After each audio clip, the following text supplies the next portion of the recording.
It's very easy for me, I think, just based on who I am, to be in more of this kind of martyr energy of like, what's going to be the best for others. And yeah, even hearing you reflect back all these other priorities I have in my life around becoming a parent and continuing my painting and my pottery and exercise and spending time backpacking and doing all these things that I love. Yeah, it's easy for me to even just say, oh, well, if I didn't work so hard, I'd still put all my free time into community health organizing. What does it mean to live a meaningful inner and outer life? And how do our personal finances fit in that? We tackle those questions and others in the School of Financial Freedom podcast. We talk about the role of money in our personal growth and spiritual liberation, the concrete math of budgeting and saving and investing, and how all this relates to the life you were meant to lead. Each episode is an interview with a former student of my online course, Financial Freedom 1, where they explain their favorite lesson and years later, what financial, behavioral, and spiritual impact it had on them. I'm Douglas Soy, founder of School of Financial Freedom, and your host. Glad you're here.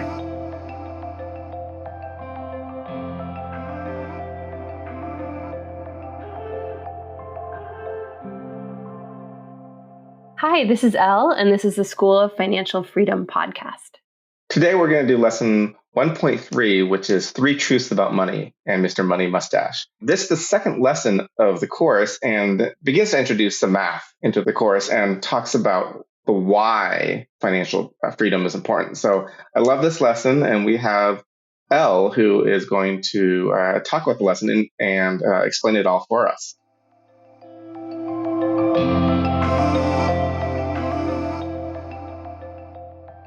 So Elle, would you introduce yourself?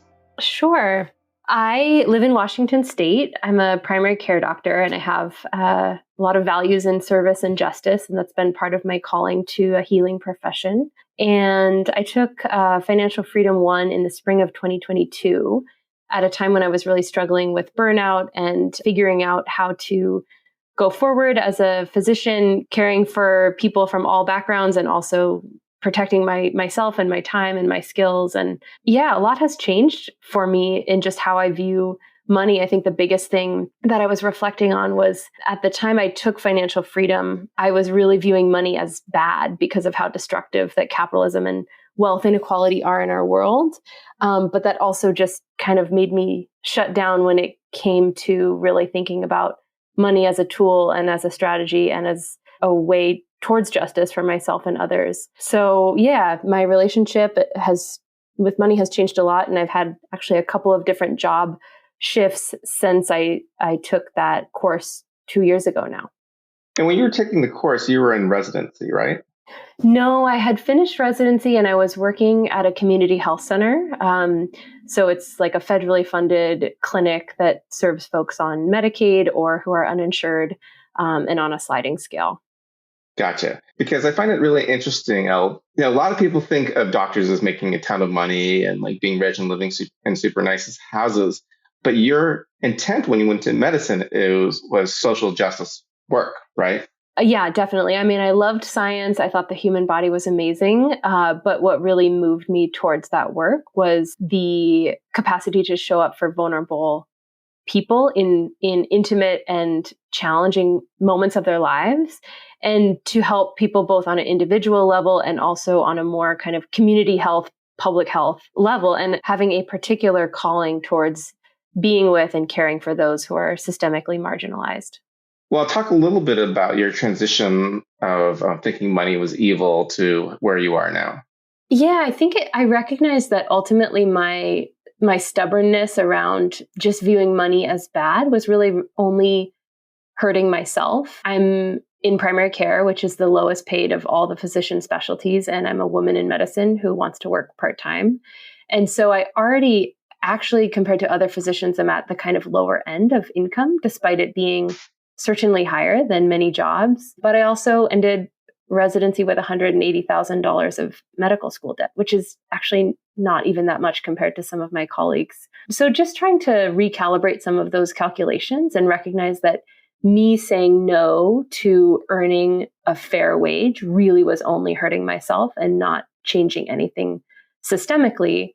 And when I think about how I want to use my life and my time, being able to be in a position of agency over my own lifetime and how I work to to the degree that I'm able to, working in the system and practicing medicine in a way that's regenerative and fulfilling for me and not just feeling like a robot, all of that is worth it. And if I can recalibrate my relationship with money to feel the deservedness of that exchange for my skills, then my sense is that I can be more available to myself. I can be more happy and healthy for, myself and my own family, in addition to any sort of community projects that I want to be part of, and just releasing the toll that the tension around money had as something I was constantly fighting.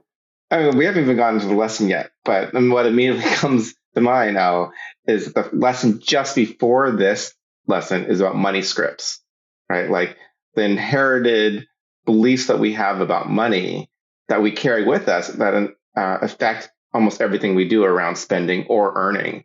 And so are you willing to share a little bit about your money scripts that you got? Because like when I hear like money is evil and like capitalism is bad, like those are inherited somewhere. Sure. Yeah. I grew up in a family with a single income parent who was doing a kind of manual labor job. And we lived very simply and frugally. And it actually felt like we had access to all of our basic needs, because I think my parents actually did a really good job in that way. And yet there was an emphasis on frugality that made me feel some scarcity, I recognize, as I grew older.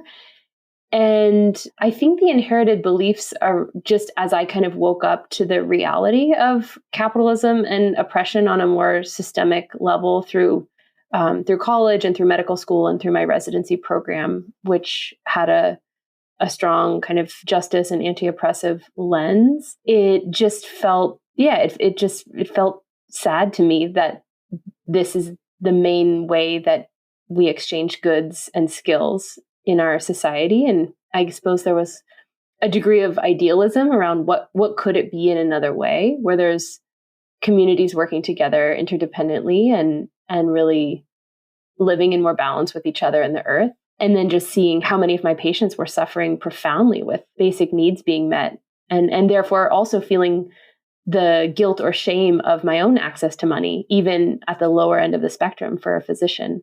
There was just a discomfort with that inequity that's in my face. That's honestly really the main cause of most people's health issues, at least in a kind of more zoomed out lens. Poverty, racism are some of the biggest determinants of how people's health ends up.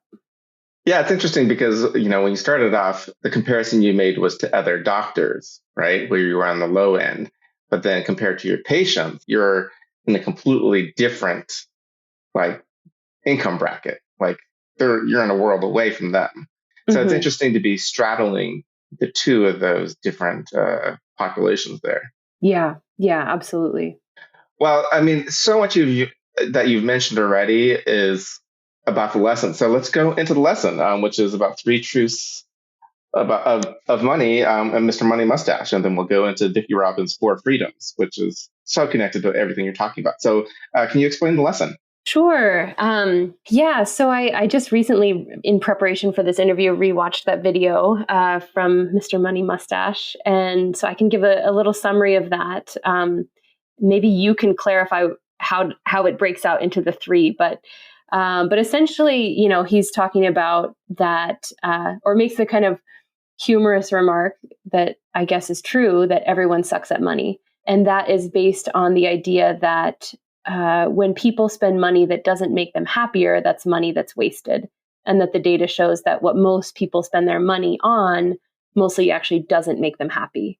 Particularly if we look at Americans, most Americans are using money to buy things, and then noting that if they have access, if they are in a higher economic income bracket, then they're often moving into buying experiences.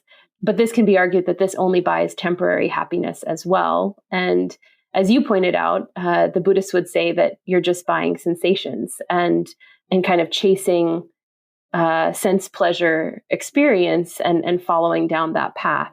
So essentially, whether you're buying things or experiences, you're trading life hours for sensations. And the encouragement is to buy your time instead by earning money, investing, creating a passive income to match your monthly expenses, and ultimately to really assess what do you actually need to live and be happy, and what are the basic needs, and what are all the ways that money slowly kind of slips away by mindless spending on things that may buy a very temporary happiness or may not at all, actually. And so just the encouragement that when you reach financial freedom, then you own every hour of your time for the rest of your life. And so many people, as they're dying, that this really touched me because I work with so many people who are dying. But that one of the 5 biggest regrets of people dying is that they spent too much time working and not enough time with their loved ones. So yeah, that's kind of a summary there. All right, let's stop right there because you've said tons of super interesting things right there. Because, I mean, I know you as someone actually who has a Buddhist meditation background. So can you talk about the effect of reading about like we use money to buy sensations and experiences? What did that mean to you since you actually study Buddhism? Yeah, I mean, when I think about longer meditation retreats that I've been in and the kind of equanimity and internal joy that comes after a couple of days of being in a routine of silent meditation alongside others who are turning their attention towards like what is really true about their life and what does it mean to live a meaningful life, that is all just from sitting and from also watching all the ways that the mind and body yearns for and seeks sense pleasure, even in the form of distraction, mental distraction. And so, yeah, it certainly stuck out to me in that kind of comparison. And I think bringing it to the last piece about the dying too. I mean, I am with people who have terminal illnesses quite often, and having that as a reality check too for what would matter if I had a terminal illness right now. I mean, what occurs to me with both those examples, both sitting for days in meditation and with people who are dying, what you're talking about is time, which is functionally all financial freedom is about, like time over either experiences or things, right? Like that level of equanimity and joy that you're talking about can't be found elsewhere than inside. But we're like, my joke is the free prize is inside, right? But we're constantly looking for the prize outside. And that is the fatal error. And I think that's what Mr. Money Mustache is. I don't think he's that spiritual, but I think that's how I interpret it, right? Like we suck at money because we think we can find the joy and equanimity by getting things or experiences. Whereas the thing is inside and we need time to get it. Mm-hmm. So that's the first truth about money, Mr. Money Mustache says. The second one, do you want to say the second one? The next notes that I have are on Vicki Robbins' freedoms. So the second one is you don't have to wait until age 65 to stop working. And what he does is he presents this idea and he presents some math that says that if you save a certain amount of money, you actually can retire earlier than 65. And I think most Americans don't realize, almost everyone I know before they take the course had just this assumption that they were going to work until age 65. Were you part of that? Yes, but I think from a place of like, I'm training for 12 years to become a physician. I am doing this because it's my life calling and I will want to work until I'm 65. I think that was my thought going in. Mm-hmm. Well, that brings up the third truth, which is titled, Work is Better When You Don't Need the Money.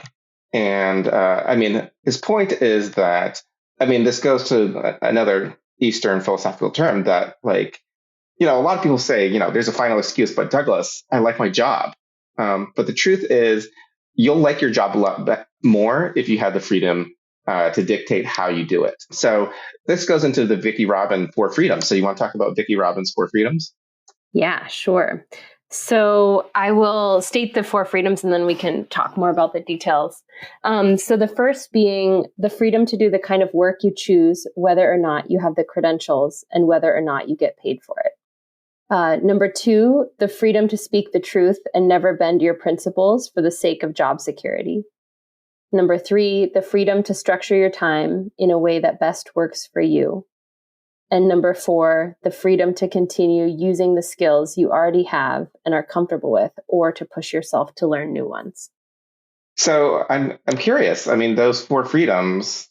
When I think about your career as you've had it so far, you've had rub ups against all four of those freedoms. Can you just talk about what these things mean to you? Sure. So starting with the first one, the freedom to do the kind of work that I choose.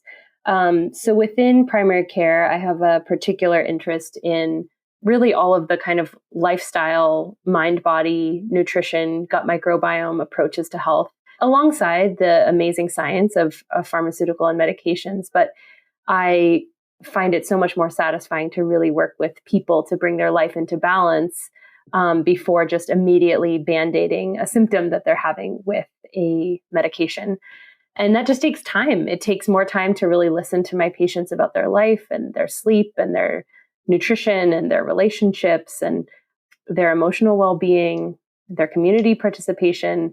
So I guess it's really helped it come into focus for me that having agency and autonomy within a job to be able to care for people in the way that I want and not be pressured to see as many patients as is possible for the benefit of whatever the corporate healthcare structure is, which ultimately just means hearing a symptom and, most likely just kind of prescribing a medication.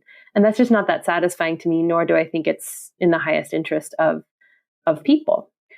So the freedom to do that, the freedom to not be working long hours into the night, and to be working part-time, absolutely. If we talk about the next part, the freedom to speak the truth and never bend your principles for the sake of job security, that's absolutely true. And the healthcare system is only getting more and more messy and disorganized and inequitable as the insurance company middle people really drive how healthcare is given and received. And I think for patients and healthcare providers, there's a tremendous amount of frustration and depletion at just how much that these corporate structures and the insurance companies dictate how we can work. So I know that I've been vocal in several of my workplaces, just I'm around many things that feel unfair for patients or feel disorganized within the organization, and it can be complex. And so, just honoring that, if I had financial freedom, that there would be,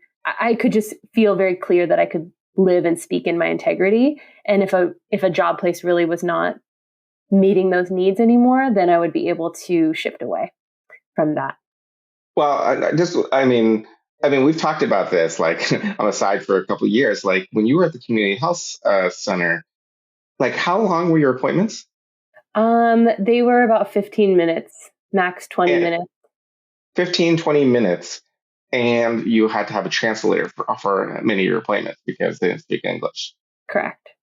So, I mean, actually, as you say that, I actually get shivers thinking about a healthcare system that gives, 15 minutes of healthcare with the doctor, and it's not even in the person's primary language. Hmm. Yeah. Yeah, it's tremendously unjust. It's tremendously unjust because then you're inevitably doing worse care for people who already have more barriers to accessing complete information or feeling like they understand what the instructions are or understand what the root cause of the issue is. And it is. I mean, it's already such an inequity for people who don't have English as their primary language, what their experience often is in healthcare. So I felt, the reason I chose the setting that I was working in, which also was helping a lot of new refugees arrive and get settled, and was completely from just a sincere place of wanting to show up in a meaningful way for people who are needing that help, and in a reparative way too, that I do have these skills and I could give of myself and make a big difference for them. And so it was very easy for me to be working late into the night and wanting to be present to people when they were there with me and not just wanting to be on the computer. And so they're just, as we've talked about too, this piece that gets talked about for healthcare workers of not really referring to it as burnout as much, which kind of blames the personal and the individual, but more moral injury, where what you believe is right and what would feel good in a healing exchange is not possible. And therefore you have to enact something different, which might actually look like harm to that person and certainly feel like it. And may very, very sincerely be a form of medical harm, to not do a proper job, to not get a full history, to not be thorough with someone, and then just showing up with real compassion for them and making them feel heard. So yeah, it's been very complex for several years out of my residency training. I mean, go one level deeper, because you entered this profession and into the specific job that you took out of a principled a principled stand for what you believe in, right, and what healthcare should be. And yet, the system itself like causes you to act in opposite ways than you wanted to. Mm-hmm. Yeah, I mean, I wrestled with that for years because I felt like quitting that job would be a betrayal of my values and my identity. And there was a really strong identity that I had also formed around being a physician dedicated to caring for people who are systemically marginalized. So grappling with my own identity around, oh, what if I chose a job that I actually had more autonomy in, that I had more time with patients in, or where I got paid more? Is that a betrayal of myself? And I wrestled with that for years, honestly, and ultimately did make the decision to leave that job. But it took a lot of inner work and a lot of support from other people reflecting and questioning me as I made those changes. Left unsaid in all of this is also the fact that, and I know this happens for all medical professionals, right? Like if you have 15, 20 minutes per patient, the charting actually happens on your own time, right? They're not actually paying you to chart. And so like I have a nurse practitioner in my current Financial Freedom 1 class. She says she works 60, 70 hours a week, but she's only getting paid for 35 because the charting has to happen on her own time.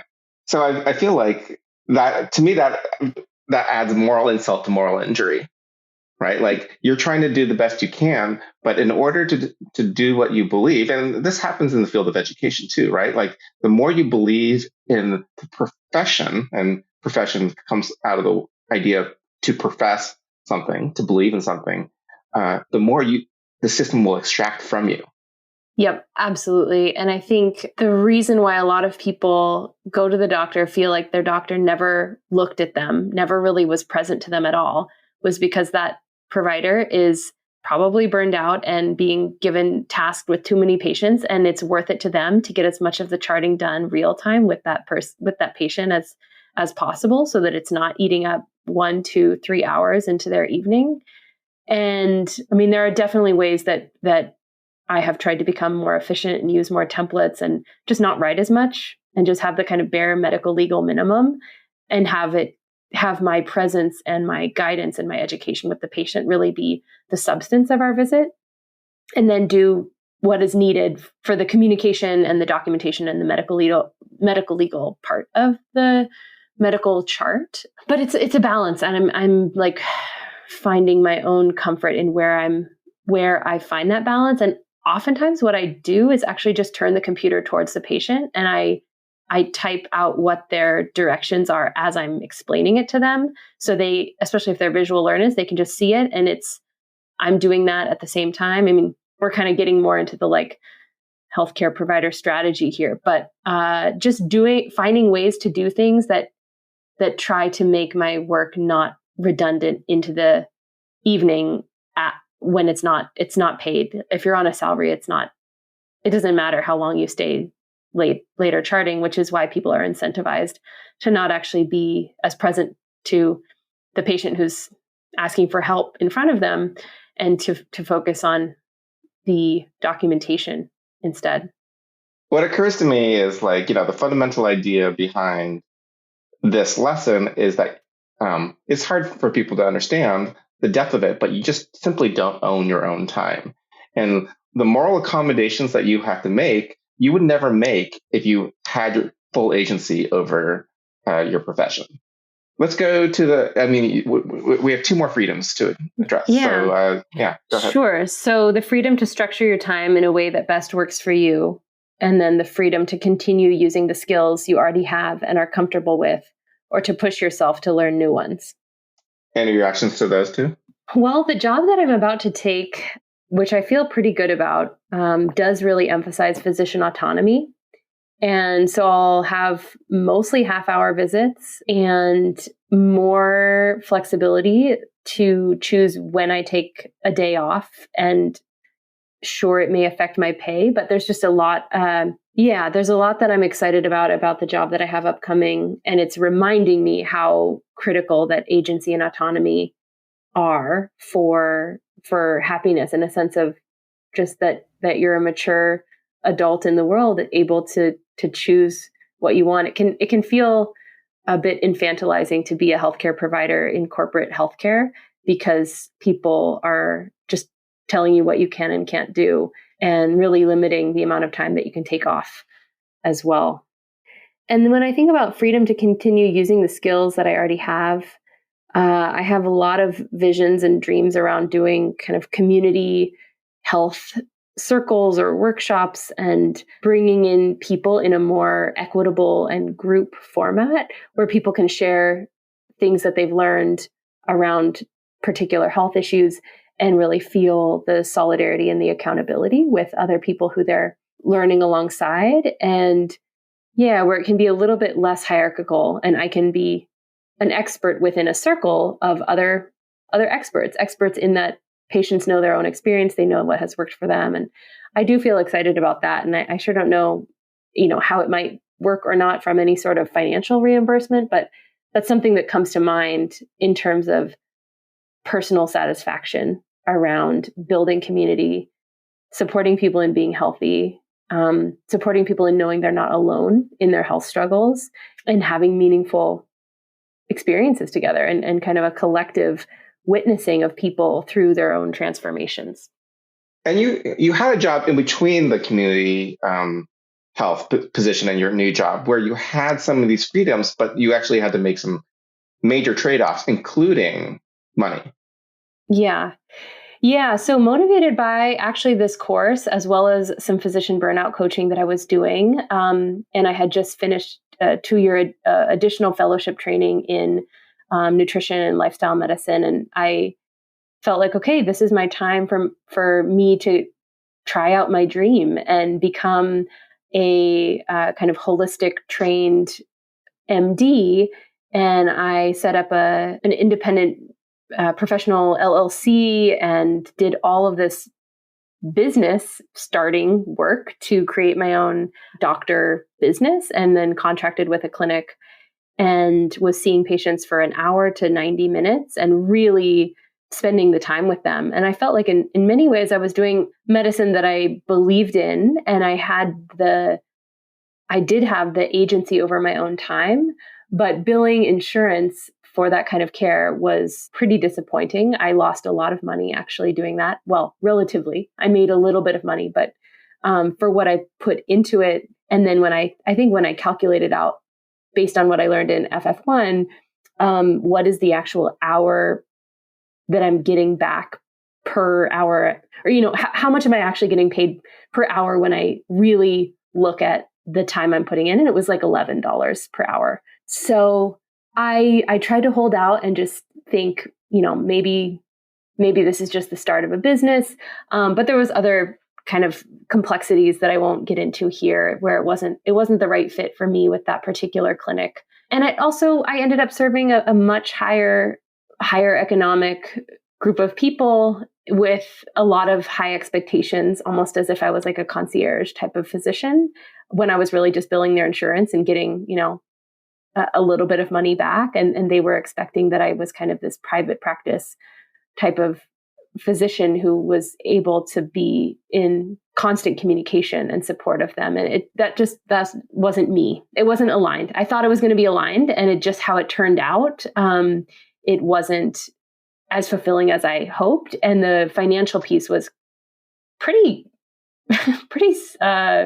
challenging to just see my bank account total dropping and dropping and dropping each month, and to see the reimbursement just be so minimal. So this is, again, it's a bigger structural issue with how healthcare is delivered and billed, and that I find it very unjust that doing an hour's worth of real in-depth lifestyle support and coaching and mental health support and really looking at the root causes of why people are struggling and what's leading to inflammation in their body is reimbursed so much lower than prescribing a medication, doing a surgery, something more invasive that may have side effects for people.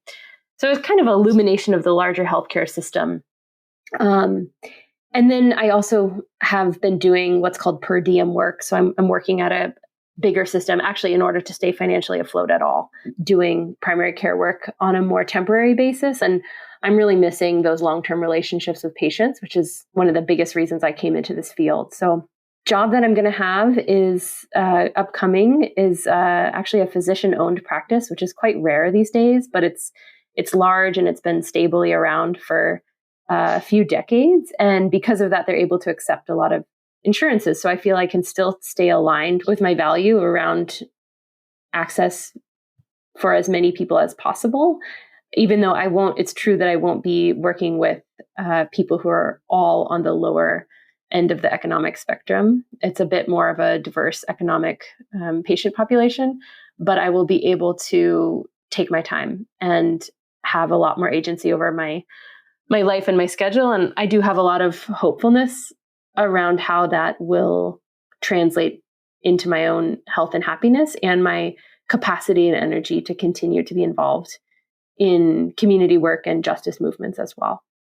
Yeah, what I love also, what you're saying is like there's this whole other side of you, which is like, you want to be a mother, you want to start a family, you're an artist, and there's all these other things that when your job eats up all your energy, everything else suffers. And even within the medical profession, like you're someone, and I know you pretty well, like you're someone who cares about like not only allopathic medicine, but you want to find more holistic, more, alternative ways to treat disease. And there's so many ways that I've seen you over the years not be able to do the thing you wanted because of the demands of whatever, whatever the organization demanded of you. You couldn't do the thing that you wanted.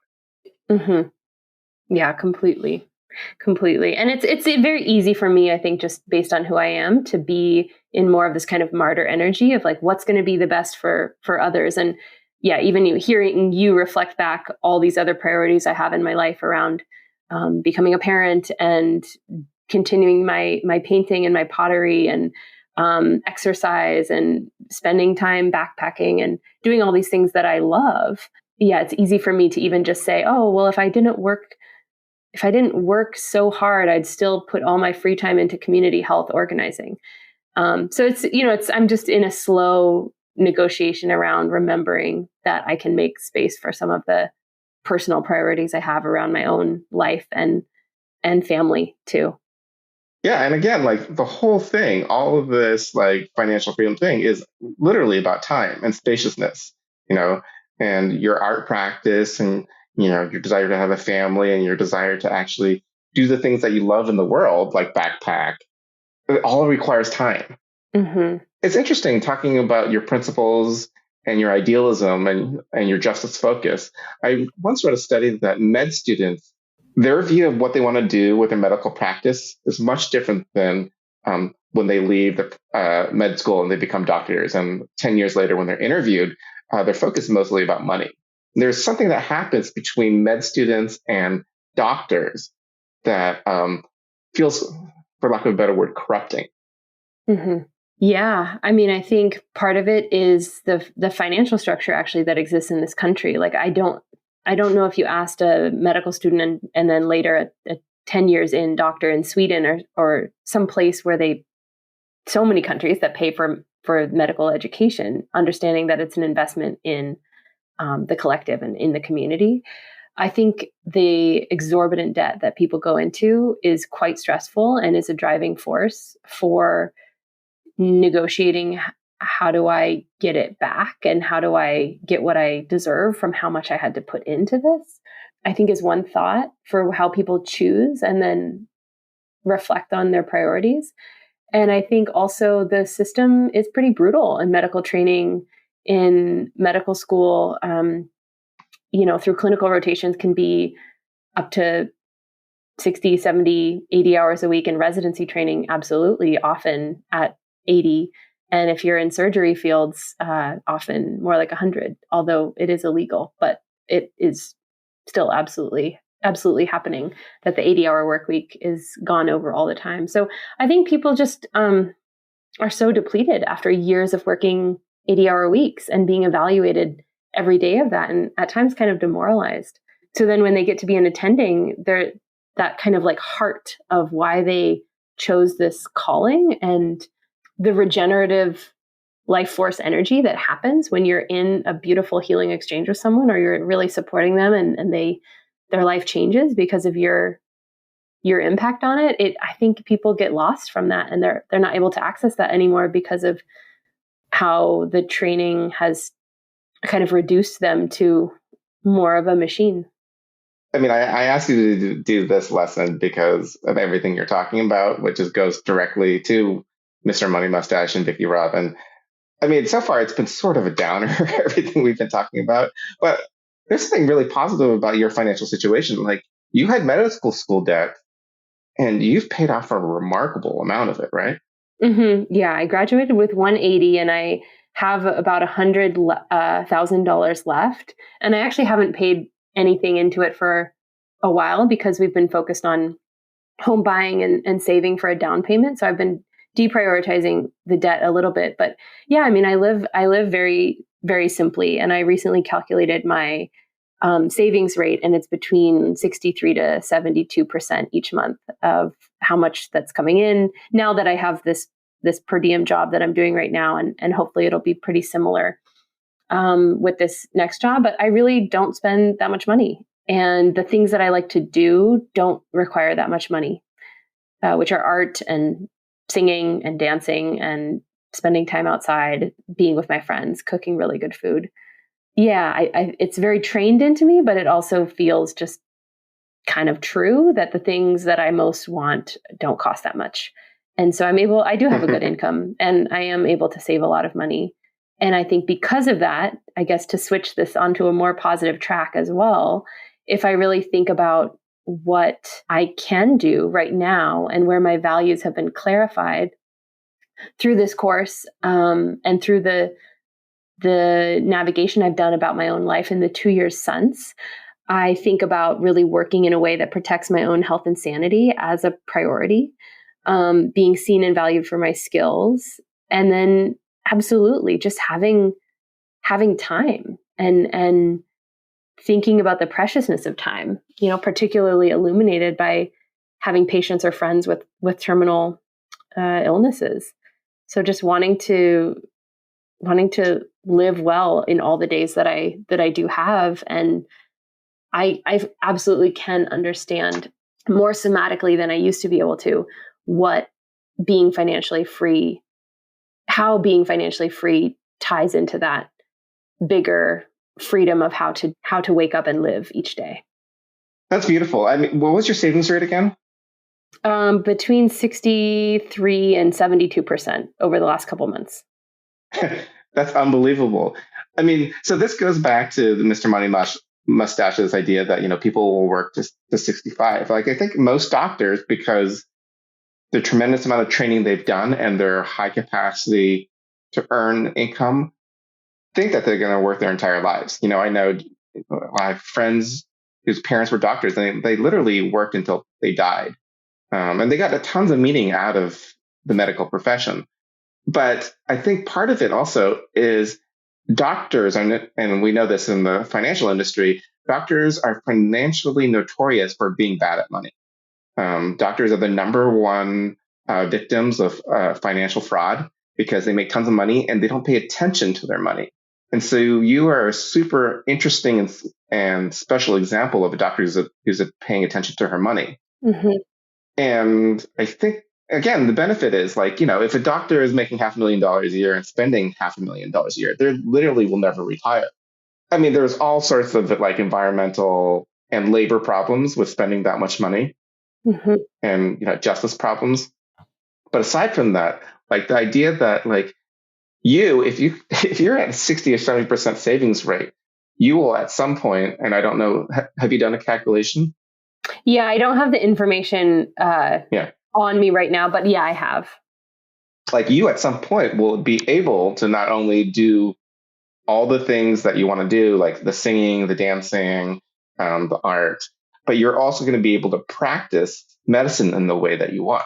Yeah. Yeah, I really see that. And I think, the job that I'm about to do, I'm going to work 3 days a week, which is still going to be a ton of work. But it feels very easy for me to make that choice that, I'm going to make less money than colleague who chooses to work 4 days a week, or 5 days a week.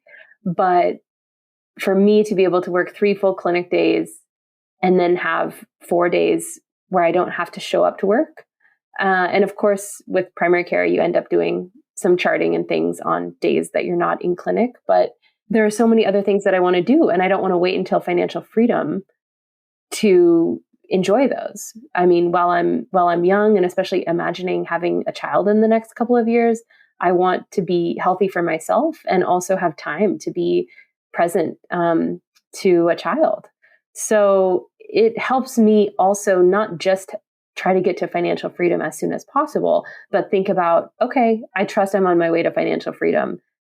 How do I actually spread that out a little bit so that I can live with a mindset of financial freedom right now and be making the space in my life and then remembering to use it as such and not just kind of, it's so easy to go through a half day off, just like checking my email again and again. I don't even, it's just like the neuroses that we're often programmed with when we're used to working these very high speed, like neurotic jobs where we are really on overdrive, that there's almost something like soothing about that addiction of continuing to do little tasks rather than actually rest or think about, what do I really want to do right now?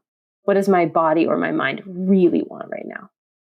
Yeah, I mean, this goes all the way full circle for me, with what you started with, which was the lesson that you came in with about money, which is like money is bad. But like when you understand that, the fundamental your money, your life lesson is that we trade life energy for money and vice versa, you realize that if I care about my life energy, money has to be important and money is actually good. The system itself is failing, right? But if I understand that money is my life energy, treasuring it and paying attention to it is super important. Mm-hmm. Yeah, I mean, I think financial freedom, the course that I took with you, was incredible in that it was empowering me to understand money, and thus let it dictate my life less and kind of drag me along in this like naive way, but also to feel more deserving of money and fair pay. And then kind of healing my own nervous system relationship with money, having recognized that I was feeling out of control and being just in a more equanimous state, and also actually being open to what does it mean to receive abundantly and trust that I am deserving of receiving money, and that that can make space for so many other things in my life. And that just brings me to like remembering what really matters in life and how much that being able to have a calmer relationship with money and kind of understand the long-term view of what is going to be, what's the trajectory over my life for how I relate to money, and when I will achieve financial freedom, and how a goal of financial freedom dictates how I spend and my level of simple living right now, so I can prioritize what's actually important. And yeah, just kind of waking up, I mean, from a more spiritual standpoint too, to what actually brings fulfillment and joy and meaning, and recognizing that money can absolutely be part of that equation. And I think I didn't make any space for it before, but through this framing, you recognize that it absolutely has a role, the money that you receive, and of course, then how you spend and relate to it, and how you help learn how to make it work with and in support of the life that you want. And I mean, really, like it brings me back to thinking about all of the people who I see who are in such poor health and who are grappling with their own mortality at the end of their life.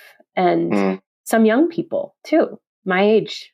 And that is such a mirror to me of what actually matters when the kind of material world falls away. And what would I really care to do if I knew I had a month to live or a year to live? How would I spend that time? And how much can I check in with that anchor on a daily or weekly basis and then be thinking about, well, I'm alive right now. So there's so many ways I can turn towards all of those things that would be a priority already that for me at least, really don't require too much money at all.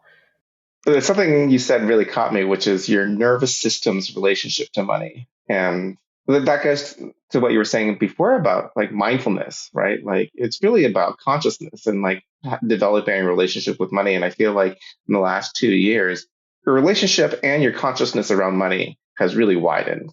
It's been amazing to see like everything that's happened since, right? Like just you feeling more empowered around money and you, I mean, because of that, valuing your time and your own sense of trying to balance your desire for doing, justice, equity work and protecting, the private special life that you want to have with you and your own family. So Elle, we're coming up on our time. I'm going to give you a space for anything else you want to say. I'm going to ask you one final fun question. So anything else you want to say?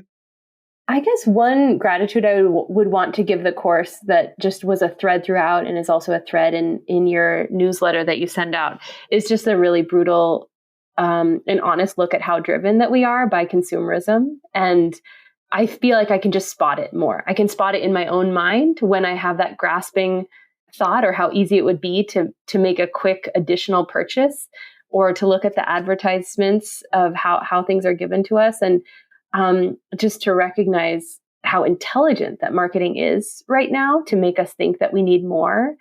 And that's a part we haven't touched on that much, but I just want to give thanks for the really in-depth examination of the collective consciousness, how we are impacted by the way that marketing is targeted to us. I mean, ever more so with artificial intelligence and data tracking and everything, that there is such a particular and targeted way that we are constantly being exposed to what someone or some technologic entity thinks that we want to be happier. And so I just feel more equipped to notice that. And I notice when I indulge it and I do make a purchase. And I also notice it when I can take a breath and kind of like sit on something and say, okay, actually, I don't think this is relevant for me. I mean, this would be nice, I guess, but just not being quite as vulnerable to the like major or micro opportunities to constantly be looking for more.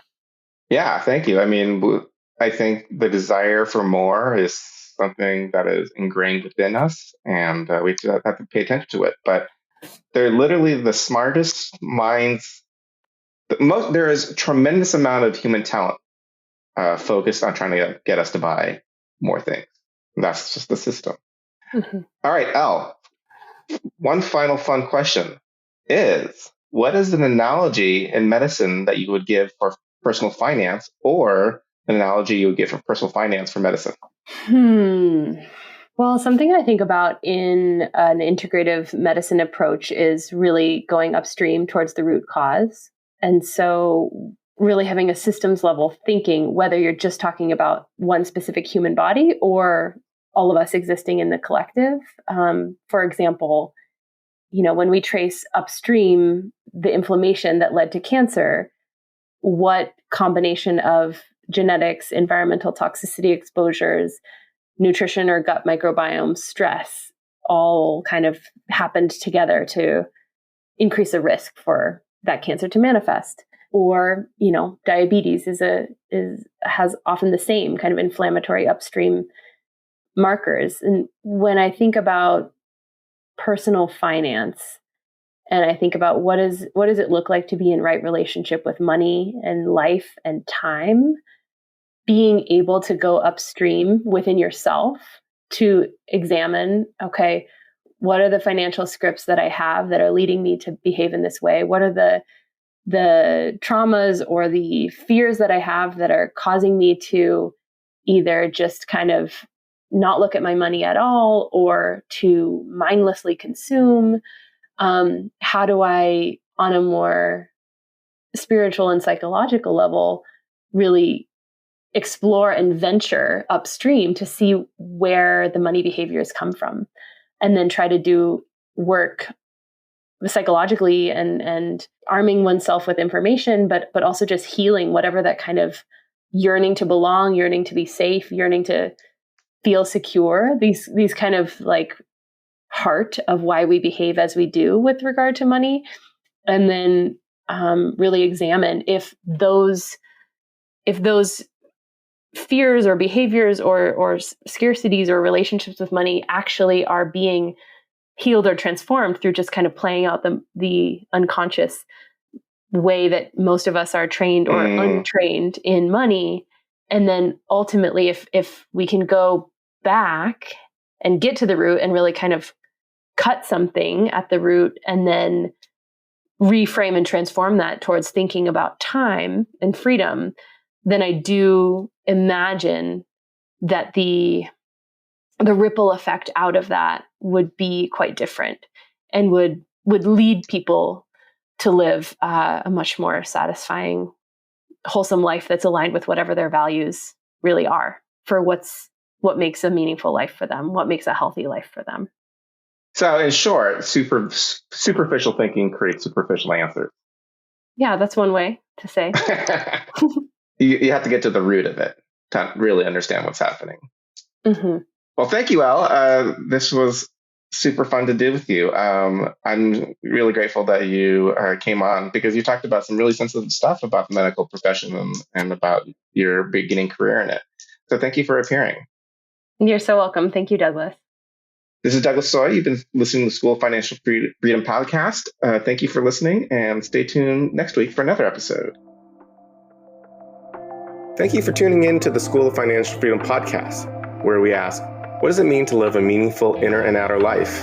And how do our personal finances fit into that? We hope you enjoyed this episode and it helps you live with an increasing sense of empowerment, integrity, and agency in the world. For more information, resources, and to re-listen to this or any past episodes, visit our website at schoolofinancialfreedom.com. There you can find out when the next cohort of Financial Freedom 1, the online course, is. If you've enjoyed today's show, please consider leaving us a review, as it helps more people find us and join our community of people interested in the intersection of money and personal and spiritual growth. I'm Douglas Soy, founder of the School of Financial Freedom. You can also find me on Substack, where you can subscribe to my popular newsletter, Money and Meaning. I also love hearing from readers and listeners, so write me at www.douglassoy.com. I'm grateful that you listened, and I hope that this episode has given you hope and insight into taking control of your finances to live the life you want.